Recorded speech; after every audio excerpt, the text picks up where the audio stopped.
Hello everyone, আমি ভাস্কর। আজকে কথা বলবো অন্নপূর্ণা সিনেমাটি কেমন লাগলো, মানে অন্নপূর্ণা সিনেমার রিভিউ করব। এটার পজিটিভ দিক, ভালো দিক, প্রত্যেকটা ডিটেলস থাকতে ডিটেলস কিন্তু আজকে এই ভিডিওটির মধ্যে আলোচনা করা হবে।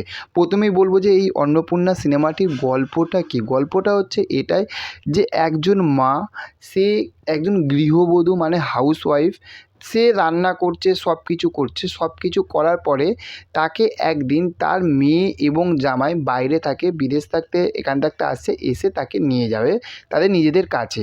এবং নিয়ে গিয়ে কিন্তু একটা বলে হয় না যে বিদেশে কেউ কারোর সঙ্গে অত কথা বলে না, সবাই ব্যস্ত হয়ে যায়, একটা হয়ে যায়।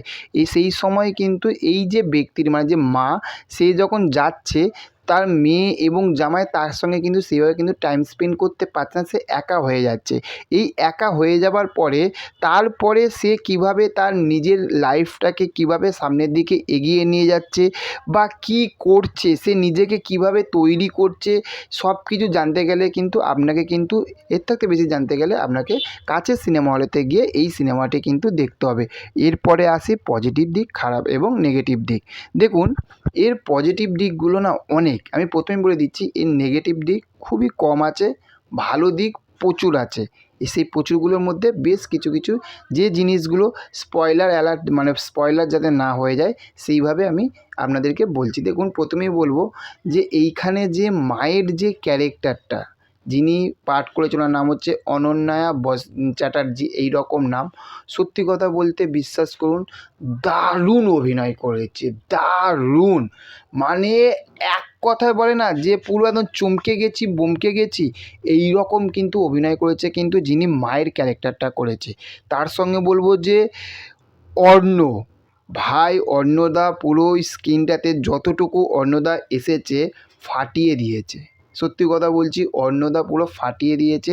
এবং তার সঙ্গে যে মেয়ে হয়েছে মানে দিতিপ্রিয়াকে আমি বলবো যে আগের যেরকম সিনেমাতে যেরকম দেখেছি, কারণ দেখুন দিতিপ্রিয়া কিন্তু একজন ভালো অভিনেত্রী, সে কিন্তু ভালো অভিনয় করে। ওই জন্য এইখানে যে আমি যে দিতিপ্রিয়ার কাছ থেকে যে কিছু যে এক্সট্রা কিছু পেয়েছি তা না, কিন্তু দিতিপ্রিয়া কিন্তু অভিনয়টা দিতিপ্রিয়া যতটা এসেছে, তার ইমোশনাল, তার রাগ, তার ভালোবাসা, সব কিছু মিলিয়ে কিন্তু সে কিন্তু অভিনয়টা কিন্তু এখানে বেশ ভালো করেছে। আর সব থাকতে ভালো লাগা বা ভালোবাসার যে ছেলেটিকে এবং মেয়েটিকে বলবো, সেটা হচ্ছে ঋষভ বসু, না ঋষভের নাম হবে, যাই হোক আমি ঋষভ দাই বলছি, ঋষভ দা এবং তার গার্লফ্রেন্ড যে ফরেনের যে মেয়েটা হয়েছে, ভাই এরা দুজনে এতটা ভালো অভিনয় করেছে। এবং ফরেনের মেয়েটা যখন মানে যতটা স্মার্ট, মানে ওটা ডাবিংই করা আছে, কিন্তু মানে যখন বাংলায় কথাটা আসছে, মানে বাংলায় কথা বলছে, ওই জায়গাটা কিন্তু খুব একটা মিষ্টি লেগেছে। কিন্তু ওই জায়গাটা কিন্তু আমার বেশ ভালো লেগেছে। মানে প্রত্যেকটা মানুষের অভিনয়, প্রত্যেকটা মানুষের এগুলো একদম বলে না যে ন্যাচারাল একদম অভিনয়, একদম প্লেন ন্যাচারাল, যেটার মধ্যে কোনো মানে জল মারা নেই, একদম সেই রকমই কিন্তু পুরো জলের মতন শুদ্ধ অভিনয় কিন্তু এরা করেছে। অসাধারণ লেগেছে। এরপরে আসি, এতটা তো ভালো দিক বললাম, এবার খারাপ দিকগুলোতেও আসি।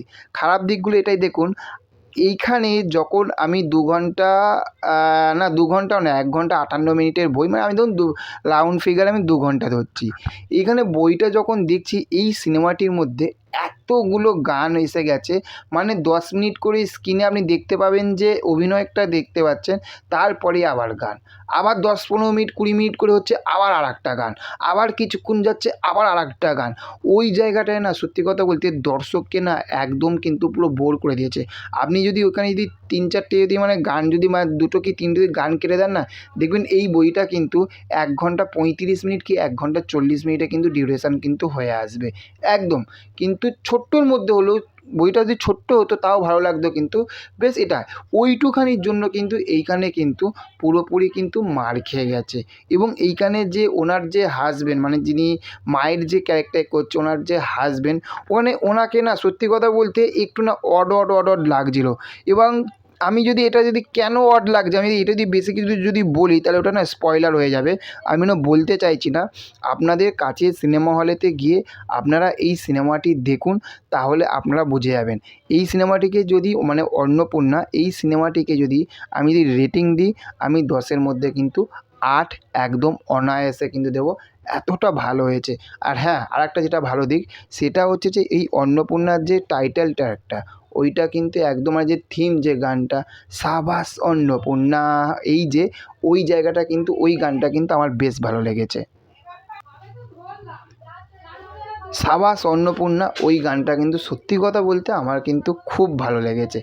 যাই হোক, আপনারা নিশ্চয়ই সিনেমাটি দেখে নিয়েছেন। যদি না দেখে থাকেন অবশ্যই কাছে সিনেমাটা দেখে দেখুন। আর যারা দেখে নিয়েছেন কমেন্ট করে জানান। আর চ্যানেলে যদি নতুন হয়ে থাকেন চ্যানেলটিকে সাবস্ক্রাইব করে পাশে থাকবেন। Okay, thank you, have a nice day, tata, bye by.